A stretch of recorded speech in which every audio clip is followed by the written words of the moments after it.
2024 లేదా 25లో డిగ్రీ లేదా బీటెక్ చదివారా? సాఫ్ట్‌వేర్ జాబ్ కోసం ఎదురు చూస్తున్నారా? అయితే కోడ్ జ్ఞాన్ 100 డేస్ కోర్సులో చేరండి, జాబ్ సాధించండి.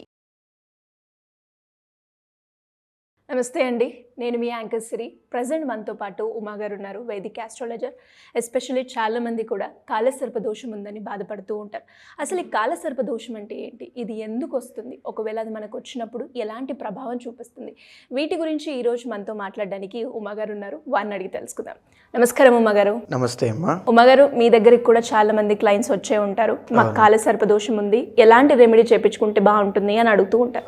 అసలు నిజంగా కాలసర్ప దోషం అంటే ఏంటి, అది ఉండడం వల్ల ఒక వ్యక్తికి ఎలాంటి ప్రభావం ఉంటుందంటారు? తప్పకుండా అమ్మా. సో కాలసర్పదోషము ఆల్రెడీ మనం ఒక వీడియోలో చెప్పుకున్నాము. కాలసర్పదోషము అంటే కాల అంటే రాహు, సర్ప అంటే కేతువు అని అర్థం అండి. ఎప్పుడైతే రాహు కేతులు అనేటువంటి రెండు గ్రహాలు మిగిలిన 7 ప్లానెట్స్ని కంట్రోల్ చేస్తాయో, లేకపోతే వాటిని బంధిస్తాయో, ఆ రకమైనటువంటి ఫినామినన్నే మనం కాలసర్పదోషంగా చెబుతాము. ఉదాహరణకి ఎవరి యొక్క జన్మకుండలి జన్మ జాతకంలోనైనా రాహుకేతువుల మధ్యలో 7 గ్రహాలు, మిగిలినటువంటి రవి, చంద్ర, బుధ, కుజ, శుక్ర, రాహు, శుక్ర, శని అనేటువంటి గ్రహాలన్నీ కూడా మిగిలిన 7 గ్రహాలు బంధించబడి ఉంటే ఒక సర్కిల్లో కనుక మిగతా హాఫ్ అంతా కూడా మనకి ఖాళీగా కనబడుతూ ఉంటే కాలసర్పదోషం ఉంది అని చెప్పి మనం ఈజీగా గుర్తించవచ్చు.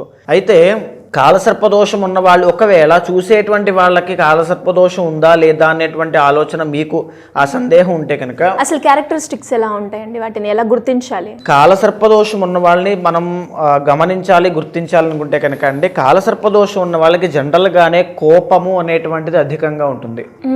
అండ్ రెండవది వెరీ సెన్సిటివ్ పర్సనాలిటీస్గా ఉంటారు, అండ్ ఎమోషనల్ పర్సనాలిటీస్గా ఉంటారు.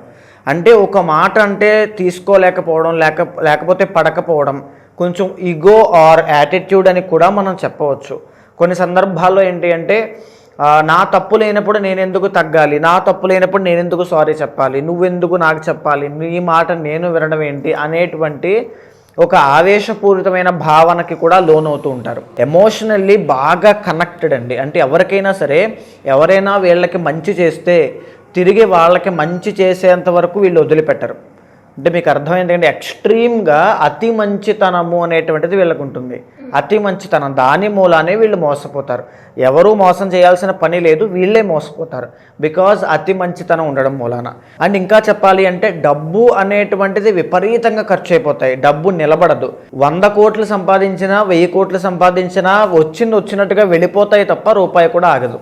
బాగా చెప్పాలి అంటే కాలసర్పదోషం ఉన్న వాళ్ళు ఎలా ఉంటారంటే, ఒక హై లగ్జరీ కార్లో స్విట్జర్లాండ్లో ట్రిప్కి వెళ్ళి సరదా తిరుగుతూ ఉంటాడు, కానీ మనిషి మనసు మాత్రం ప్రశాంతత ఉండదు.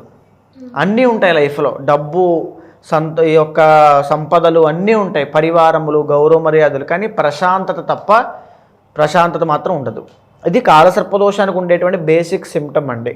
అండ్ ఇంకా చెప్పాలి అంటే మీరు బాగా చూడండి, కాలసర్పదోషం ఉన్నటువంటి వ్యక్తి కనుక ఎవరికైనా అప్పుగా డబ్బు బయటకు ఇచ్చారంటే అవి తిరిగి రావు, ఆగిపోతాయి. అంటే మొహమాటం అవ్వచ్చు, లేకపోతే ఏ కారణం చేతైనా మళ్ళీ తిరిగి రావు. సహాయంగా ఇచ్చినా, అప్పుగా ఇచ్చినా తిరిగి రావు.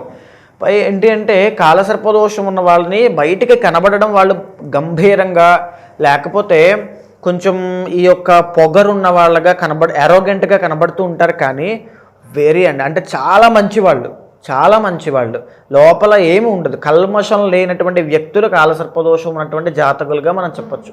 ఏంటి అంటే వాళ్ళు స్ట్రైట్ ఫార్వర్డ్గా మాట్లాడడం, అవన్నీ ఖచ్చితనం, అది అతిగా ఉండడం మూలాన ఎవరికి నచ్చకపోవడం, 10 మందిలో 10 మంది నవ్వుకుంటూ ఉంటే వీళ్ళు మాత్రం సాడ్గా ఉంటారు. ఇంకా ఈజీగా చెప్పాలంటే కాలసర్పదోషం ఉన్న వాళ్ళకి మూడ్ స్వింగ్స్ అనేటువంటివి చాలా ఎక్కువ ఉంటాయి, అండ్ ఫ్యాంటసీస్ ఎక్కువ ఉంటాయి, ఎక్స్పెక్టేషన్స్ చాలా ఎక్కువ ఉంటాయి. అంటే పొద్దున్న ఒక ఆలోచన, సాయంత్రం ఒక ఆలోచన, స్టేబిలిటీ, కన్సిస్టెంట్గా ఉండలేరు అనమాట.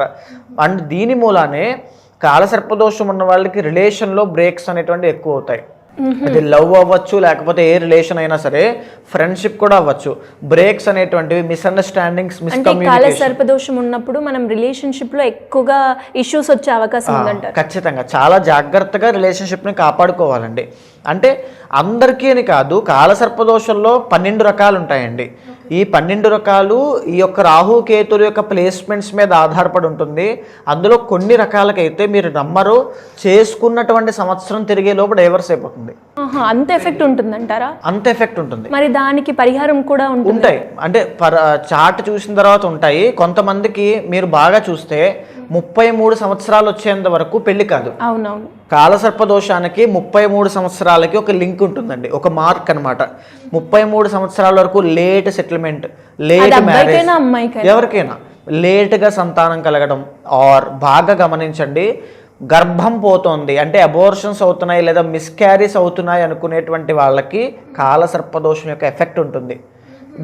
ఇదేంటి అంటే 5వ రకము పద్మ అని పిలువబడేటువంటి కాలసర్పదోషంలోకి వస్తుంది అనమాట. అసలు 12 రకాలు అన్నారు కదండి, అవేంటేంటి ఉమాగారు? ఫస్ట్ది ఏంటంటే అండి, అన్నిటికంటే అనంత అని పిలువబడేటువంటి కాలసర్పదోషం.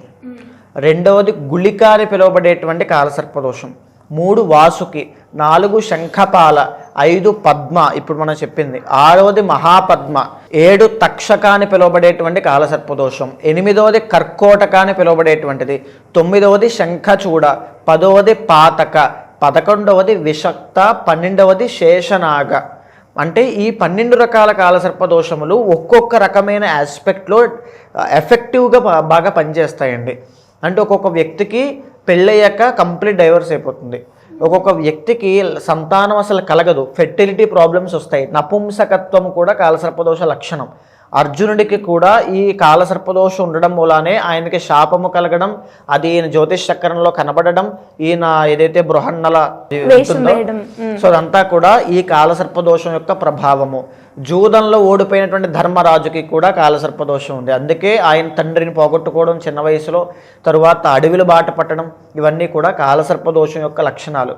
సో ఆల్రెడీ మనం మాట్లాడుకున్నాం ఇవన్నీ కూడా. సో ఇక్కడ ఏంటి అంటే ఆ రకమైన కాలసర్పదోషానికి ఆ రకమైన ఎఫెక్ట్ ఆస్పెక్ట్లో చాలా డీప్గా ఎఫెక్ట్ ఉంటుంది. మిగిలిన క్యారెక్టరిస్టిక్స్ అన్నీ కూడా కామన్గా ఉంటాయండి. అంటే బాగా ఎలా చెప్పాలి అంటే మీకు ఓవర్ థింకింగ్ అంటాం కదా, సో ఓవర్ థింకింగ్ అనేటువంటిది చాలా ఎక్కువ ఉంటుంది వీళ్ళకి. Negative thinking, anxiety issues, depression కానీ ఇవన్నీ చాలా ఎక్కువ ఉంటాయి. సో దీనివల్ల ఏంటి తండ్రిని పోగొట్టుకోవడం చిన్న వయసులో, ఇవన్నీ కూడా చాలా ఎక్కువగా ఫేస్ చేయడం. అంటే ఏముండదండి, వీళ్ళు కాలసర్పదోషం ఉన్నటువంటి జాతకాన్ని మనం విశ్లేషణ చేస్తూ ఉంటే ఒకవేళ ఫర్ సపోజ్ వాళ్ళ యొక్క చార్ట్లో చంద్రమంగళ యోగం కానీ, గజకేసర యోగం కానీ, బుధ ఆదిత్య యోగం కానీ ఏమైనా మంచి యోగాలు ఉన్నాయనుకోండి, రాజయోగాలు, కాలసర్పదోషం యొక్క ఎఫెక్ట్ తగ్గుతుంది.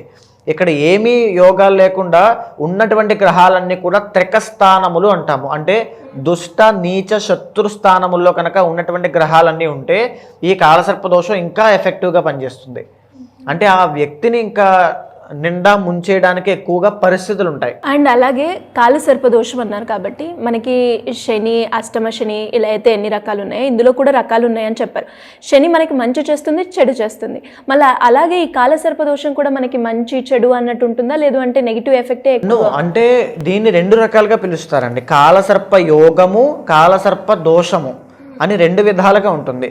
యోగము అనేటువంటి విషయం ఇప్పుడు చూడండి, కాలసర్పదోషం ఉన్న వాళ్ళు చాలా మొండి, పట్టుదల, అసలు అనుకున్నది అయిపోవాలి, నా పనే ముందవ్వాలి, నాది ఎందుకు అవ్వకూడదు అనేటువంటి ఒక రకమైనటువంటి హైలో ఉంటారనమాట.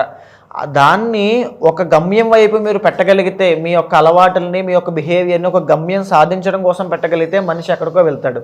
అనవసరమైన విషయాల మీద పట్టుదల పెట్టి అనవసరమైన వ్యసనాలకి కూడా అలవాటు పడేటట్టు చేసుకుంటే అధోగతి పాలైపోతాడు.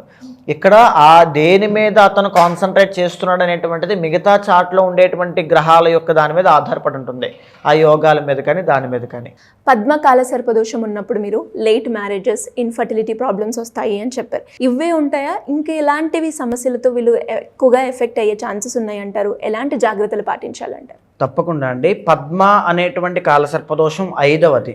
అంటే దీన్ని గుర్తించేటువంటి విధానము, కాలసర్పదోషంలో 5వ స్థానంలో రాహు ఉండి 11వ స్థానంలో కేతు ఉన్నప్పుడు పద్మ కాలసర్పదోషంగా మనం గుర్తించవచ్చండి. అయితే దీనివల్ల ఏం జరుగుతాయి, మేజర్గా సంతానానికి సంబంధించినటువంటి ఇబ్బందులు వస్తాయి. మీరు ఫిమేల్ అంటే విమెన్ అయితే కనుక ఖచ్చితంగా 5వ స్థానంలో రాహు అంటే మిస్క్యారీ అనేటువంటిది 100% అవుతుంది, రాసి పెట్టుకోవచ్చు. రెండవది పీసీఓడి, పీసీఓఎస్, థైరాయిడ్ సమస్యలు వస్తాయి. సంతానం కలగకుండా ఉండడానికి ఏవైతే మీ చార్ట్లో ఇబ్బందులు ఉంటాయో అది ఖచ్చితంగా అటాక్ అవుతుంది. ఏదో విధంగా సంతానానికి ఆటంకపరచాలనేటువంటి దాంతో మిస్క్యారీ అవ్వడం. తర్వాత మ్యారిటల్ లైఫ్లో అనుమానము అనేటువంటిది తలెత్తుతుంది. సో అనుమానం వల్ల వచ్చేటువంటి ఇబ్బందులు, అతి మంచితనం వల్ల నమ్మి మోసపోయిన సందర్భాలు ఎన్నో కనబడతాయి. అంటే ఫ్రెండ్స్ని నమ్మి డబ్బులు ఇచ్చాను, మోసపోయాను. ఇన్వెస్ట్మెంట్ చేశాను, మోసపోయాను. ఎవరినో నమ్మాను, సంతకం పెట్టాను, మోసపోయాను. ఇలాంటివన్నీ కూడా ఎక్కువగా కనబడతాయి పద్మ కాలసర్పదోషంలో. లవ్ బ్రేకప్స్, 5th హౌస్లో రాహు కాబట్టి అండి, లవ్ బ్రేకప్స్, డిప్రెషన్ ఇవన్నీ ఎక్కువగా కనబడతాయి. అండ్ మేజర్గా వచ్చేటువంటిది ఏంటి అంటే కారాగార ప్రాప్తి, అంటే జైలుకు వెళ్ళేటువంటి యోగం ఉంటుంది. అది అక్కడే ఉంటారా లేకపోతే కేసులో ఇరుక్కుని వెంటనే వచ్చేస్తారా అనేది పక్కన పెడితే ఆ యోగము పద్మా కాలసర్పదోషం ఉన్న వాళ్ళకి ఖచ్చితంగా ఉంటుంది. ఏదైతే కారాగారము లేకపోతే కోర్టు లేకపోతే కేసు, పోలీసులు వీటికి సంబంధించినటువంటి ప్యానిక్ సిచ్యువేషన్స్ అనేవి వీళ్ళు ఫేస్ చేస్తారు పద్మా కాలసర్పదోషం ఉన్నవాళ్ళు. మరి వీటికి ఎలాంటి రెమెడీ ఉంటుందంటారు? వీటికి పద్మా కాలసర్పదోషం పోవడానికి మహాసుదర్శన పాశుపత పూర్వక సర్పశాంతిలో కాలసర్పదోషం యొక్క మూలమంత్రాన్ని, అయితే ఇది ఒక 5వ కాలసర్పదోషమైన పద్మా కాలసర్పదోష మూలమంత్రాన్ని చెబుతూ ఈ సర్పశాంతి అనేటువంటిది చేయడం మూలాన ఏదైతే తరతరాలుగా వంశపారంపర్యంగా వస్తుందో ఆ యొక్క కాలసర్పదోషం అక్కడితో ఆగిపోతుంది, ఇబ్బంది పెట్టకుండా చేస్తుంది. సో ఇది భక్తి శ్రద్ధలతో ఎవ్వరు ఆచరించినా తప్పకుండా కాలసర్పదోషం నుంచి బయటకు వస్తారు. మ్యారిటల్ లైఫ్ చాలా బాగుంటుంది, సంతానం కలుగుతుంది. సత్సంతానము, ఆడ సంతానం మొదటి సంతానంగా కలిగి ఆ తర్వాత మీకు మగ సంతానం కలుగుతారు. మరి దీనికి మంత్రం ఉమాగారు? ఓం శ్రీ సుబ్రహ్మణ్యాయ శరవణ భవాయ నమః అనేటువంటి మంత్రాన్ని ప్రతిరోజు కూడా మీరు ఏ పనిలో ఉన్నా, ఆఫీసులో ఉన్నా, ఇంట్లో ఉన్నా తరచూ భక్తితో, భక్తి శ్రద్ధలతో ఆచరించండి. తప్పకుండా వితిన్ డేస్లో తెలియనటువంటి మార్పులు, మీ మ్యారిటల్ స్టేటస్లో గొప్పదైనటువంటి మార్పులు మీకు కనబడతాయి. సంతానం విషయంలో ఉన్నటువంటి ఆరోగ్య సమస్యలు కూడా తగ్గుముఖం పడతాయి. బెస్ట్ ట్రీట్మెంట్ దొరకడం కానీ ఏదైనా మ్యాజిక్ జరగచ్చు. సో మరి అలాగే మరి ఇంట్రెస్ట్ ఉండి ఎవరైనా కూడా పూజ చేయించుకోవాలి, దీని నుంచి బయటపడాలి అనుకునే వాళ్ళు ఎలా అప్రోచ్ అవ్వాలి మిమ్మల్ని? తప్పకుండా అండి, అలాంటి వాళ్ళు ఎవరైనా ఉంటే కనుక మీకు కింద కనిపించే నెంబర్కి కాల్ చేస్తే మా వాళ్ళు మీకు పూర్తి వివరాలు అందిస్తారు. అంటే కాలసర్పదోషం అనేటువంటిది ఉండగా కూడా సక్సెస్ అయిన వాళ్ళు చాలామంది ఉన్నారు. బికాజ్ ఎందుకు అంటే పర్సనల్ చాట్లో కొన్ని పాజిటివ్ యోగాలు, శుభయోగాలు కూడా ఉంటాయి చాలామందికి. అలాంటి వాళ్ళు ఉన్న వాళ్ళు ఉంటారు. అయితే అది పర్సనల్ చార్ట్ని డీప్గా అనలైజ్ చేసిన తర్వాత తెలుస్తుంది. సో మీ పర్సనల్ చార్ట్ చూసిన తర్వాత ఏ రకమైన కాలసర్పదోషంతో ఇబ్బంది పడుతున్నారు, అది సంపూర్ణంగా ఉందా అసంపూర్ణంగా ఉందో తెలుసుకుని ఆ మంత్రజపాన్ని మీతో ఆచరింపచేసి భగవత్ అనుగ్రహం కలిగేటట్టుగా ఖచ్చితంగా చేస్తాను. థ్యాంక్ యూ అండి. థ్యాంక్ యూ ఉమా గారు. నమస్తే అమ్మా.